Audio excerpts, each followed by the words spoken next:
Hello, everyone, and welcome back to Quadrant 4 Politics. This is a very special episode.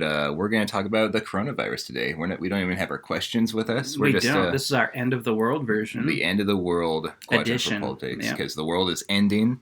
Talking about COVID-19 today because it's a very political issue, I would say.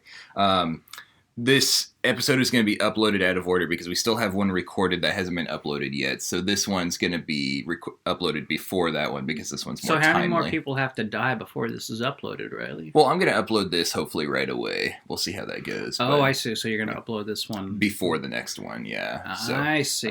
but yeah. So it'll be like, oh, they're talking about the end of the world, and the next one will be business as usual. Yeah, the next then one's after gonna be that, like- we'll be like, we were wrong. It wasn't the end of the world. It gets so much worse. Yeah. But in between, we had time to answer some questions. Yeah. On the previous episode, we were like, have you heard about this coronavirus thing? Man, those Chinese people, they're so wacky. So how's the coronavirus affecting you, Riley? Gosh, I didn't even think about how we're going to start this, but Nor did I. well, the coronavirus is real scary. And honestly, it's something that I think is, I don't mean to get like dark right now, but I think it's just, it's real scary, man. These are scary times to be alive. I don't think the government is doing a very good job of working with us, making sure that we are going to be okay. I think this is a pandemic that's going to scar the world for a long time. What are you thinking about the COVID-19? I want to Wuhan know flu? first, before I answer, what about it do you think is scary? You said government response, but I'm not as scared of the virus as I am the fallout of it. The economy, our jobs, and the growth of the government. I think, they've been talking about it on the libertarian pages. I can't remember who said it, but someone in government said, never let a crisis go to waste. A crisis is the best time to grow the government. who the hell said that? Was this somebody in government? Someone who was previously in government. I'm not sure if he's still in government. What, were they saying it ironically? No. I think they were saying it very seriously. That's scary. Yeah, it is scary, and that's what concerns me.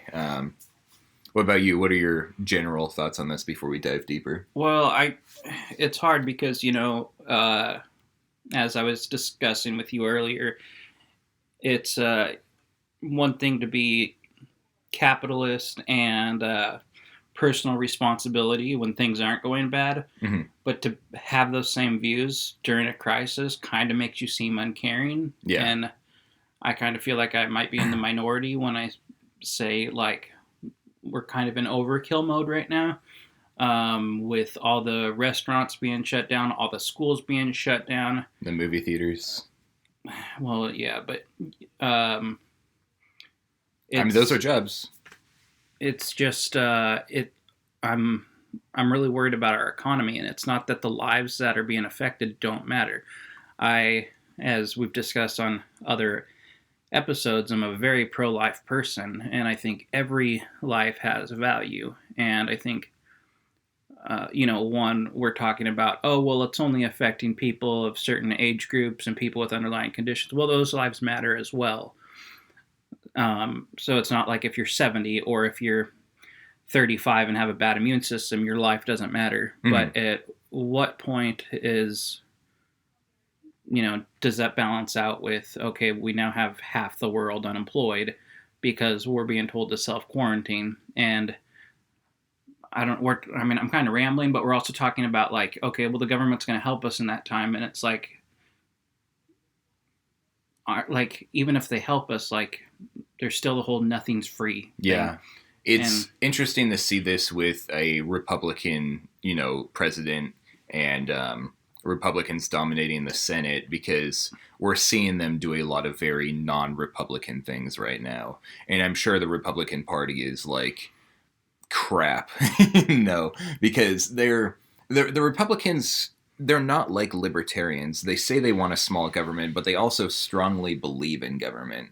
And they're not afraid to grow government either. But they're at this weird place where it's like they're practically being forced into socialist ideas. like Mitt Romney is now supporting the $1,000 for everyone idea, which Trump is agreeing with. Apparently, which is crazy to me because Romney was the one who voted to impeach him. It kind of just shows that Republicans have no backbone. Like, you can say shit about me about how I have disregard for human life and shit like that, but it's like, I'm not afraid to speak my thoughts and be like, yo, old people, they're the ones who are going to die from this, and honestly, I don't care, That's not nice, though. Well, I know that's not nice to say, but it's like, old people are a hindrance on society in some ways. Not.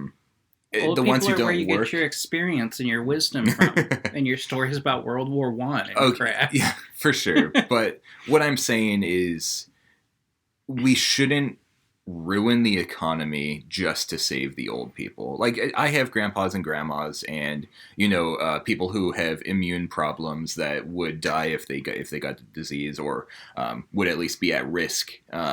So I'm not saying, just let all these people die, but I'm saying we don't need to completely screw over society for these people. Old people are racist, they're sexist, they're homophobic, they're transphobic, they're oftentimes the wrong kind of Republican, they're the government-loving Republican. And honestly, they're a drain on society when they're just living off of Social Security. That's going to be gone by the time we're their age, so we're not going to have that. Well, they paid into Social Security themselves, so the fact that it's not going to be there for us isn't their problem. Well, we're paying for theirs right now. Well, yeah, but that's because we didn't privatize Social Security quick enough, and now it's too late. So, but the fact is they put in their years of being healthy, contributing to the economy, and now it's supposed to be their golden years or whatever. And I say we don't just say. But think about these super elderly people that have dementia and stuff like that. That they're hardly there. They're practically mentally retarded at this point, or vegetables. Well, vegetable and mentally retarded are different. Because if you're a vegetable, it means like there's no brain activity. You're just a body pumping blood. I'm coming off as really evil now. Well, you are evil. But what I'm trying to say, I'm not trying to say, I hate old people and they should die. I'm saying it's not that bad to have survival of the fittest, which I think is what, we are going to be fine. Even though you're a vapor that puts you at risk, you're still in your 20s and you're going to be fine, So I think it's just, I'm not bothered by survival of the fittest. Survival of the fittest is it's a fact one way or another, whether or not we're in a pandemic or not. I mean, that's just kind of how it works. I don't care about protecting old people enough to completely destroy the economy. People are losing their jobs, fucking losing their jobs over this. Mm-hmm. We know a bunch of people personally who just lost their jobs over this. We're at risk of losing our jobs over this, and it's real scary. And the government's not going to take care of us. If we get $1,000, whoop-de-doo, that's not going to cover everything. And that's just going to make our money invaluable. Exactly. Yeah. Everybody getting $1,000 is like... The mint is just printing that money out. It's worthless. It's just frustrating, but I can't say that it's hard to say compare the value of life to the value of the economy. But what I can say is, weren't you saying something about quarantine? The idea of quarantining. How do you say quarantining? Quarantining old people? Yeah, we were talking about that before the podcast, but one of my ideas that would be a better solution is, I'm a libertarian, I support personal responsibility, and I think that instead of putting the entire society and economy at risk over this, I think it would be best for those people who are at risk to self-quarantine themselves. And, I know a lot of those people, they have to go to work and stuff like that, but that's where I think charity needs to come in, especially at a time like this. Instead of fucking over the entire economy, just, set up programs, and I think the billionaires need to step in and do things where they help the older people, or even us. It's like, if the economy was if all these stores didn't shut down and stuff, and it was just all the old people stayed home, and all the people who had cancer and stuff stayed home because of their immune systems and shit like that, then I would be willing, if like someone set up a fundraiser and said, hey, these old people are at risk of, COVID-19 and they're staying home, they can't work. We set up this, charity to support these people and help them get through this difficult time. You bet your ass I'd donate some money to that. Even though 5 minutes ago you were willing to kill them? Well, see, I wasn't willing to kill them. You're willing to let them die. Yeah, I'm willing to let them die, but I'm not willing to kill them. And if there was something I could do to help them out, then you bet your ass I would. If I had a neighbor who was elderly and got in contact with me and was like, hey, can you go to the grocery store for me and pick up some toilet paper? You bet your ass I would. They don't have toilet paper at the grocery store right now. But, I absolutely, I am totally willing to help out, but I don't think that we need to ruin the economy because of it. Because now, after this, we don't know what it's gonna be like. The movie industry is doing really poorly. It's crazy times, man. Crazy times. It is, and it's frustrating because I'm one of those. They say we can't go about just business as usual, and I agree we can't. But at the same time, we have to compare what this virus is doing compared to what every other flu does. And the scariest part of COVID-19 is that we don't know enough about it. Yeah, they still don't know how it's transferred between people. Isn't that crazy? I thought it was through droplets. Yeah, but just disclaimer for our audience. There's a lot of false information about COVID-19 going around, so don't take our word for it. We can only talk about what we know, what we've seen, which could have been fake news because there is a lot of fake news about this out there. Mm. But, it can live on surfaces for a long time. It can transfer through the air, but I think... No, it's not airborne, I thought. See, that's the thing, is that we're getting all these conflicting information. And I think the reason why is because the scientists don't know what's going on with it. Like, this is brand new, well, apparently. But it's brand new, but it's like a mix of a couple of, like they say it's related to both MRSA and SARS or something. Yeah. And it's like, I was watching this video about this doctor from Singapore, and he said something about it's definitely more contagious than one of the other ones, but it's less deadly. So I don't know. Maybe we should all just get it and then get over it. Well, I've seen predictions saying that 50% of the population is going to get it. There's a good chance that you and I may have had it and didn't have any symptoms because that's very common with people our age. I mean, like we carried it around. The thing about this, the reason why everything is closing down is because the people who are at risk are at very serious risk of it, and the people who aren't at risk of it won't even know they have it. So you and I could both have it right now, and if we go to an old folks home, we could kill the entire old folks home. So that is why they're shutting down everything. Does that make sense? It makes sense. It just still doesn't make sense to shut everything down. It makes sense to quarantine high-risk people. Yeah. And then I think quarantining high-risk people would be easier than what they're doing. But then again, you have people who have to take care of the high-risk people, and those people still go home to their families and whatnot. Well, that could be a situation like that they have with the doctors and nurses, is set up a hotel, have them all stay at a certain hotel, and then have the hotel employees stay at the hotel as well. Like, everyone who is interacting with these patients stay with the patients all the time. Let's say you were a nurse and they set you up at a hotel with other COVID patients, like they turn the hotel into a makeshift hospital or something like that. They could keep the hotel employees employed so they can continue to keep the hotel operating. It would just be a medical hotel at that point for a temporary amount of time. Let's say you weren't even a nurse, you just worked at the hotel. You would just stay at the hotel permanently. They would give you a free room, and that's where you would stay until the pandemic ends. And as a hotel worker, I'd be fine with that. Yeah. Like, I'd be like, okay, free room. And, yeah. Especially because I'm single and don't have a family, like, if you didn't want to make that sacrifice, you can quit, Well, but the whole you can quit thing is like, I mean, are you saying like you get a choice between unemployment and... Well, I mean, you can try to find a different job, but... So basically I have to either join the... Well, see, that's part of... I'm thinking of this in a free market situation, not. Well, let's think about it in reality. Well, I'm saying is We can't do you that. have if your company makes the decision to turn their hotel if you're a hotel worker and your company says, hey, heads up, we're going to turn our hotel into a temporary COVID hotel, at that point in time you can say, okay, I'm sticking around and I'm going to help you guys through this, or you can say, I'm going to look for a new job. So even though I signed on for hospitality, you're forcing me into either. Well, you don't own the company. That's not your choice to make. I believe there's a certain agreement when you start a job that, whether you're getting into, the hazard of it all. But people sell companies all the time. Like it's essentially like changing your company being bought out. Things are going to change.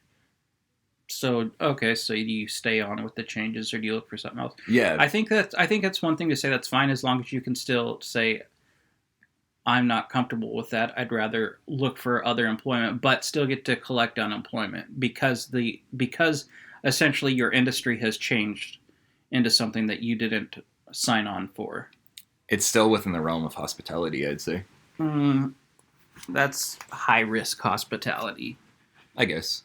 But, still hospital, and you're not at risk because you're a young person. That doesn't mean I'm 100%. If you were an elderly hotel worker, if you were working at the front desk and you were, an old person, then you could be like, I'm going to be one of the patients in this hotel, or I need to get out. And so, what do you do for that old patient who wants to, or that old employee who wants to quarantine at home? Do they get to collect unemployment? I mean, maybe. I don't know. Exactly. So these are all factors and all. I don't. To be fair, I don't use unemployment because I'm not trash, so I don't know how it works. It's not about trash. It's about someday. Because I believe in personal responsibility, and if I don't have a job, that's on me. I don't put that on anyone else. Except someday when your boss comes up to you and says, "We no longer have your position available," you're not going to be like, "In personal responsibility, so I'm not going to get unemployment." That's untrue. I have savings that will last me for a year without a paycheck. Even though you've paid into unemployment yourself.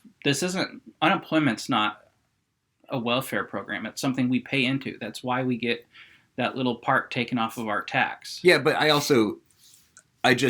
you're using your taxes. It would be easier. It would be easier for me to find a job than go through all the paperwork and nonsense that it requires to get unemployment.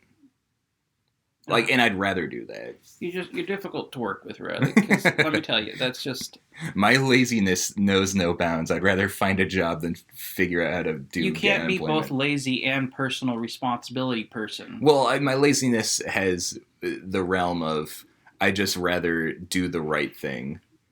I'm lazy in that I don't want to, abuse the government system.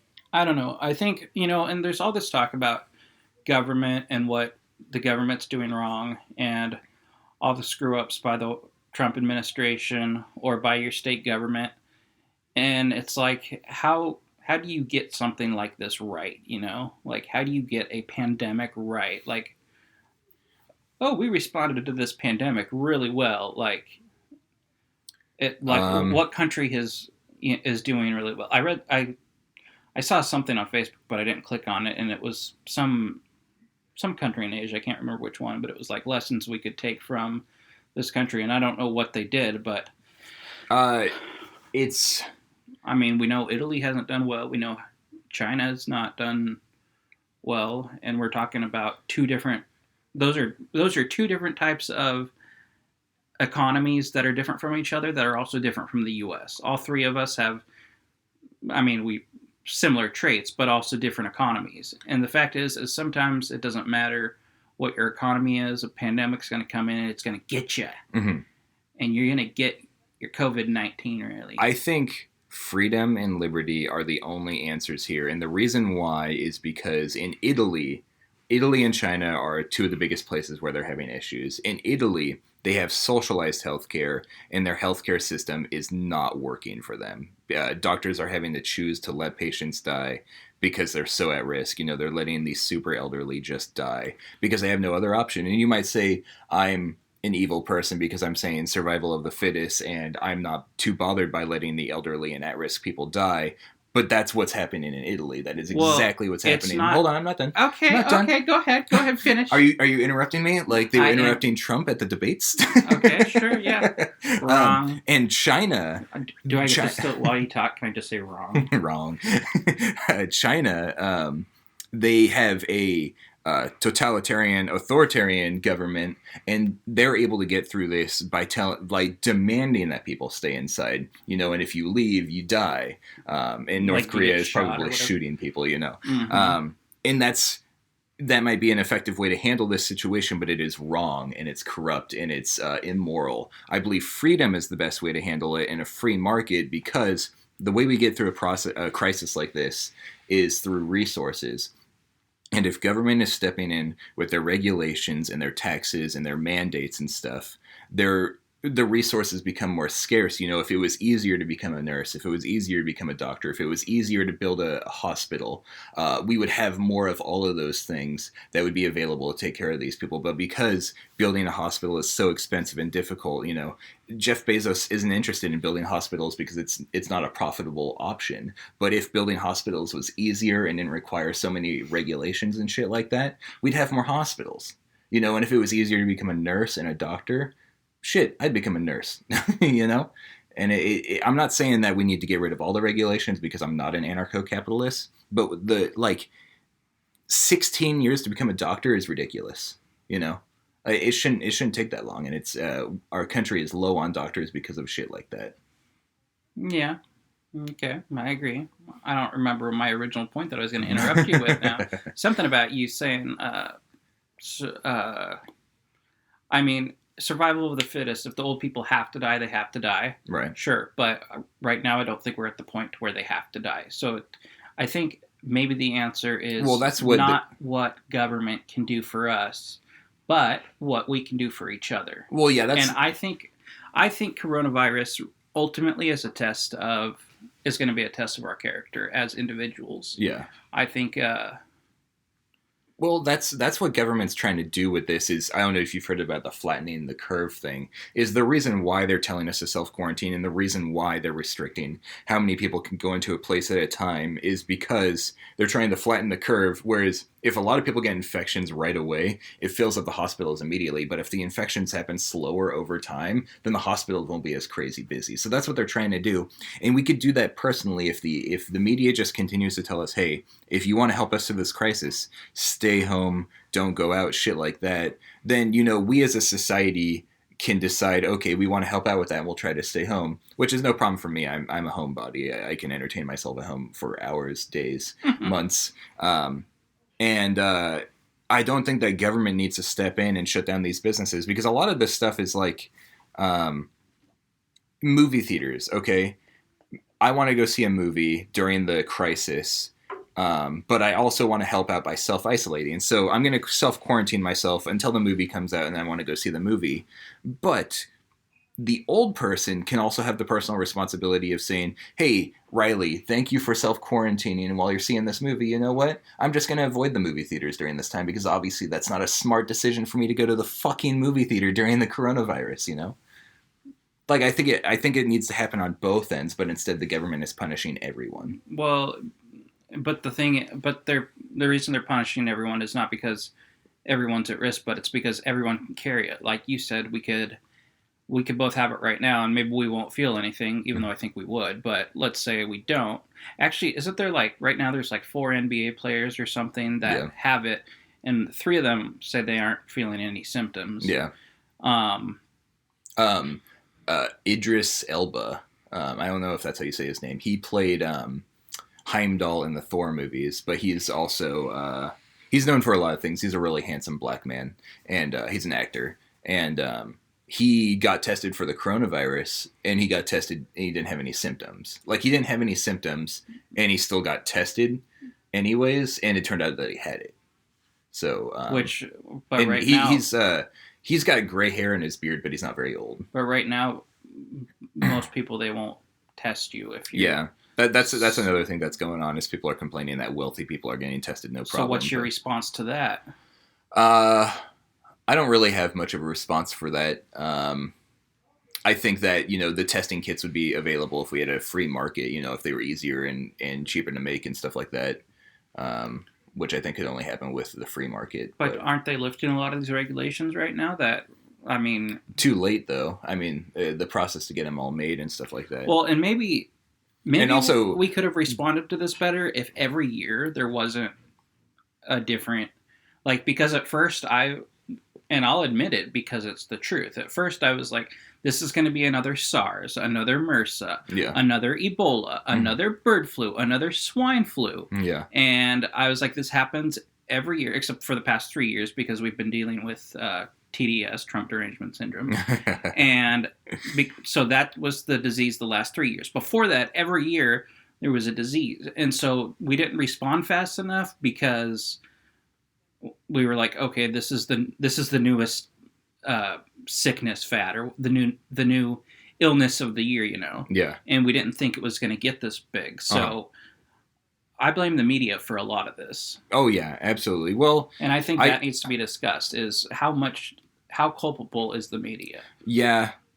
The media is a frustrating thing for me. I don't blame them because I think there is some slight panic that needs to happen. Because I think this does need to be taken seriously, especially if we do want to protect our elders. They've blown it a little bit out of proportion, I would believe, and that's why people are panicking. But they are also, as we've discussed before off air, they are private companies and they're not state-owned, which is good. I don't want state-owned media. But they still need to make money. Yeah, they want to focus on making money. So they're like, a crisis like this is like, great. Everyone is tuning in. Let's keep them tuning in. And that concerns me a bit. And I think... Concerns me a lot. I think... this is why YouTube is great, is because there's so many alternative news sources out there, which can be a detriment because of fake news, but it's also great because there's a lot of people on YouTube who are like, yo, here's the facts, this is what you need to be worried about, and this is what you don't need to be worried about. The problem is that the old people are the ones who are at risk, and they're also the ones who are in government, and so they don't watch new media, it's which not is referring to YouTube. Every old person's in government. Well, yeah, but they're the ones. A lot of people in government are older, and old people have a lot of power and money, and so they're the ones who are, influencing public media and attention and like public thought. Whereas the younger people are watching YouTube, and the older people are watching Fox News, and Fox News is like, be fucking panicked about this. And then the old people turn to their senators and like, fucking do something for us. Where the young people, we're watching the new media, which is like YouTube and podcasts and shit like that. And some of it might be fake, but there's a lot of facts out there that are like, yo, you don't need to be, Alex Jones is obviously bad. But, oh, Lord, geez, that's just... that's just awful. If you're watching the other things on new media that's like, hey, here's the facts and this is what you need to be worried about and this is what you don't, we're understanding that if the old people got that same messaging as us, they might not be as worried about it, and the government might not be doing it as much. What is how would you handle this situation? What do you think is the right way to do it? I don't know. I'm not a politician. There's a good reason I'm not a politician. But how would I handle this? You're very concerned about the economy and your job and stuff like that. How would you handle this situation? Well, this whole... I think maybe what we need is to keep the airlines going, keep the movie theaters going, keep the hotels open, keep the restaurants open, but maybe limit capacity, you know? So a clicker, whatever. You like, okay, so this restaurant can usually hold 200 people. Well, right now we're going to do 50. And I'm sorry, even though it looks like most of the restaurants open right now, we don't actually have that amount of tables. Is the government enforcing this, or is this a choice by the restaurant owner? I'm saying this is under the Matt administration. So the government would be making this choice. I don't know. I don't have all the facts. Obviously, I don't think anybody has all the facts. And I think even in government, you can get conflicting facts.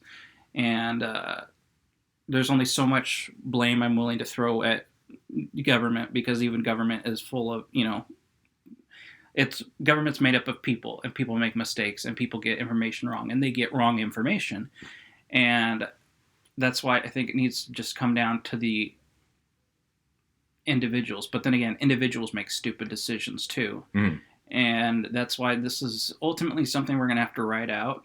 And well, I don't know what can. I think what's the Riley administration plan for this? The Riley administration, the limited government idea, I would say, is let business owners run things the way they want and how they see fit. Obviously, let the media tell people the facts and what's going on, and let the media can be doing everything as they're doing right now. And then people can decide on their own. Like, the younger people can say, hey, what can I do to help the elderly people? And the elderly people the responsibility would be put on them to be like, hey, I'm at risk of this. I need to take precautions about myself. And a lot of them are not, and that's why the government's stepping in. But I think that's, there's a lot of things out there that you don't want to do. You don't want to go into the scary neighborhoods, shouting the N-word. You'll get shot. Oh, yeah, that You would don't be want to scary. go to a gay bar and have sex with every man there because you'll get AIDS. You don't want to... I thought you were going to say, like, don't yell queer, but you went... Well, I'm saying it's like you don't want to do, meth because you'll get addicted right away. Like, there's a lot of shit in life that's really fucked up and scary. This is a new thing, and it affects the old people. So the old people are the ones who need to, not go to, this risky part of town yelling the N-word so they'll get shot. Like, it's the same fucking But thing. if we look at... But all of society is being punished for it. And I don't disagree with you there, but let's get rid of your first example, because most people don't go to a black neighborhood and yell the N-word. I didn't say black. I said poor. Okay, you could go to a poor white neighborhood and they're going to be like, yeah, that's right. Tell you what, Trump 2020. But I could be like Joe Biden and be like, poor kids are just as bright as white kids. Anyway, but the fact is we still do have people that go into gay bars and have sex with all the guys. Mm-hmm. And we do have, what was your third example? Like doing meth, just because it's so yeah, addictive. we do have people that do meth. So the fact is we can't count on individuals to make the right decisions. So yeah, but I don't think society should be punished, or I don't think those are reasons to make the government more powerful. Because ultimately the government is going to take away our rights. And we get things like the war on drugs, which is, it wastes a ton of tax money, it hurts the economy, and it's racist, You're racist. It fills up the jails. Like, there's so many things wrong with the war on drugs, and drugs are bad. I hardly do. Drugs are bad. Drugs are bad, okay? Drugs are fun, though. They're fun for all ages. I don't do very many drugs. Like, obviously, I'll get high every now and then, but that's because I know that weed is something that, is okay, and I've experienced it before, and it's not addictive. I rarely do it, and when I do, I have a good time. But, I know that, like, smoking is bad. I don't smoke. I know that heroin is bad. I don't do heroin. I know that meth is bad, and I don't do meth. Like, I don't want those things to be illegal because I know that they're wrong, because the efforts that people go through to stop them, like the war on drugs, creates cartels and violence. And I'd rather just let idiots be idiots and kill themselves than create a bunch of murderous people in Mexico who are leaving bodies all along the border, So you want to build a wall? No, I don't want That's what I just heard. No, you're racist. I said I want to build a wall. I want to end the war on drugs by building a wall. No, the wall so on drugs. I feel like we've kind of been rambling. We haven't really had like a list of, like we haven't had like points like, let's talk about the economy, let's talk about government, let's talk about personal stuff. We've kind of been rambling all together. What's your overall thought, Riley? What do you mean? I don't know. What should we do now? In the state that we're in now, and I don't care about libertarian, which I guess they wouldn't have seen the previous episode. But my point is that what do we do now to help the economy and reduce the spread of virus? I think we need to cut regulations on the medical industry, like doctors, nurses, building hospitals, creating the test kits and stuff like that. Reduce drug prices, but we also right away. Well, I think you reduce prices by reducing regulations and No, through government enforcement, limiting the patent system so that there's competition that can lower the prices. Except that doesn't help us now, because let's say that's the thing, is that government has put us in this position where we don't have a quick fix. You got a good point there. You know, but like I am. If you put.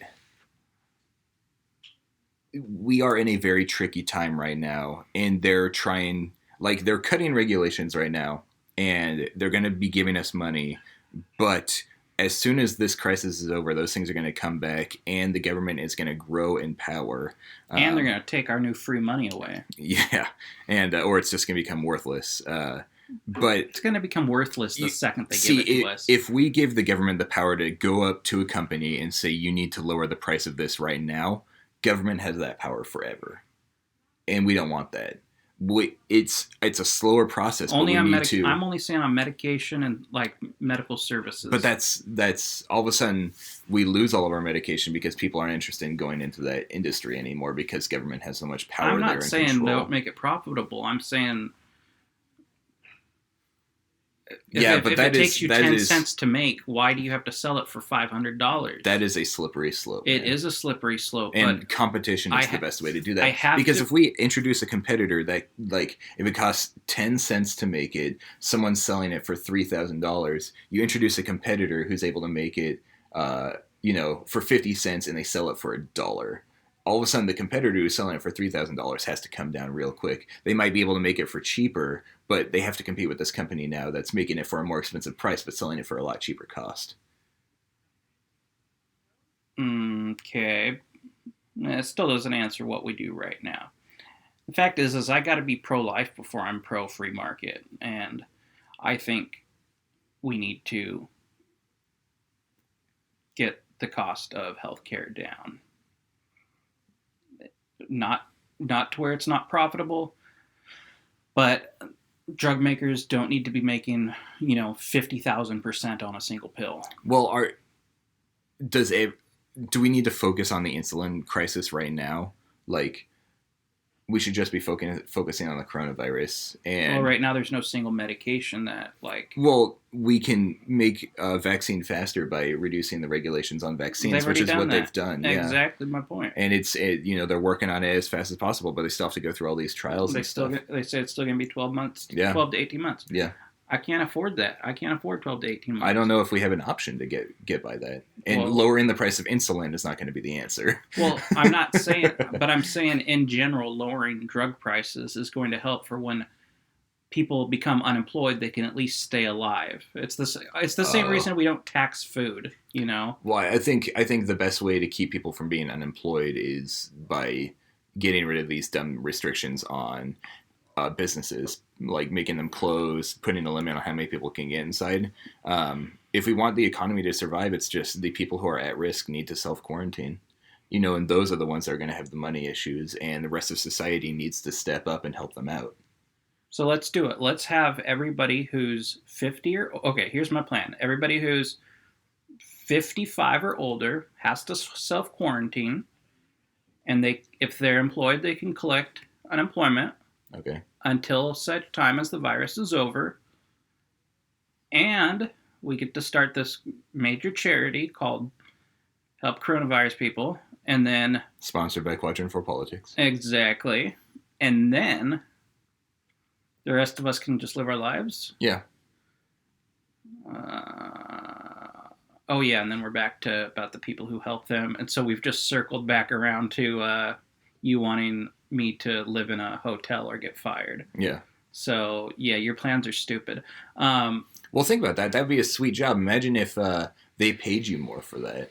Like, hey, you're gonna have to live in this hotel for a while, but we're gonna cover your food. We're gonna feed you. Wouldn't that be dope? That'd be pretty cool. Yeah.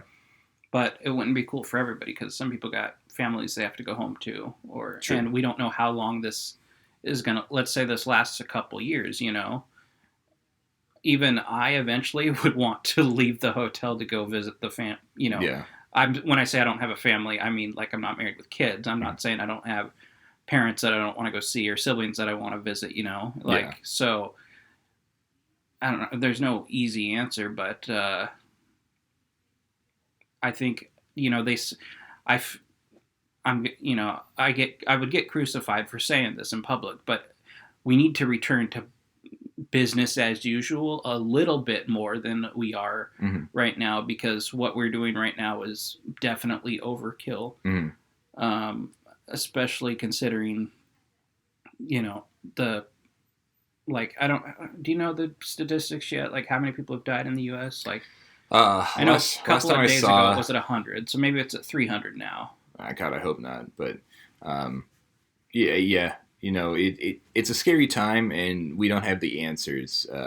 And I might talk strong-headed, but I'm just giving out my thoughts, and obviously, I don't know what I will mean, work and and that's stuff. what both of us Um, are doing, because we're not professionals. We don't know, but we're both, I mean, like everybody, we're concerned about, we're concerned about ourselves, and we're concerned about the economy, and we're concerned about, people we know that are losing mm. their jobs. And It's not going to matter if we save all the old people if none of us have jobs anymore, if all the businesses close, and then all of a sudden the government has to come over and create a bunch of government owned grocery stores and stuff like that. All of a sudden we've entered a socialist country at that point, and that's scarier, I'd say. you know yeah, I would, yeah, we don't want to get to that point. And even if we got to that point, it would be like, I would want something in place that says, like, this isn't going to last more than 2 years or whatever. yeah. But by that time, you get, if government's gotten so much power, then they're ready to just, even if we say, okay, government, you get to come in and take over everything for 2 years to fix the problem, Mhm. they're not going to be gone in 2 years. They're there permanently. What I'd like to talk about is what can we learn from this. What I can learn from this, or what I hope other people learn from this, is how to be prepared for an event like this. Um, like I said earlier, I have savings that I could lose my job for a year and still be able to pay my bills. Um, I don't have children, I was smart enough to not procreate because I know I wouldn't be able to take care of them at all, let alone in a time like this. And you're seeing a lot of people saying, like, they closed down the schools. What am I supposed to do with my children? That's not on me, that's not on the government. That's on you. So Did you know the schools can still be open to serve as like childcare? So they're allowed to keep, which is funny because it's like, okay, you can keep the schools open, just no learning. yeah. You can go to school, but do not learn. I haven't read a whole lot on that. The only thing I have seen is that the kids who are poor and on like the school food programs can still go to the school for food. Which, I mean, that's good. Yeah. I don't know what you feel about that, but I think that's good because I think that there's a better way to do that, but that's not something I hate. What about you? What do you think we can learn from this? I think what we can learn is that we don't actually learn from history because, like I was saying, this happened 100 years 100 ago. years ago. The influenza True, but breakout of 1919, I think. The world has changed so much since then. I don't know if there's much that we can learn from that. I mean, so far we haven't killed 6 million Jews again, but like hatred is maybe down a lot of the globe, but a lot of the panic is because the world is so much smaller now because of the internet and social media. So that wasn't an issue back then, whereas now false information is everywhere and it's making people panic. It's not something we would have learned from history. That's a good point. That's a real good point. But I do think you're right. I think we could have learned to prepare a little bit better.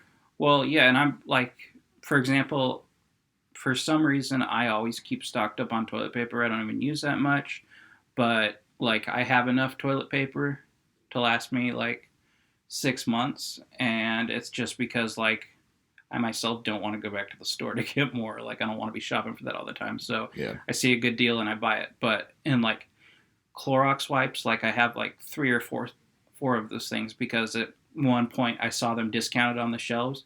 And the thing is I'm not using them. Like I don't ever use them, but right now I have them, and so my preparedness comes from seeing a discount and not wanting to buy it later. Mm-hmm. But I think I mean you can only be prepared so much. Like we can't all build a bomb shelter below us, like Yeah. you can, like you see on, what's that show, Doomsday Preppers or whatever. Yeah, but I just want people to save money. Not every contingency can be planned for, but yeah, saving money is. There's a lot of people who just, as soon as they get a check, they spend it all, and it's like, you don't need a lot of that shit.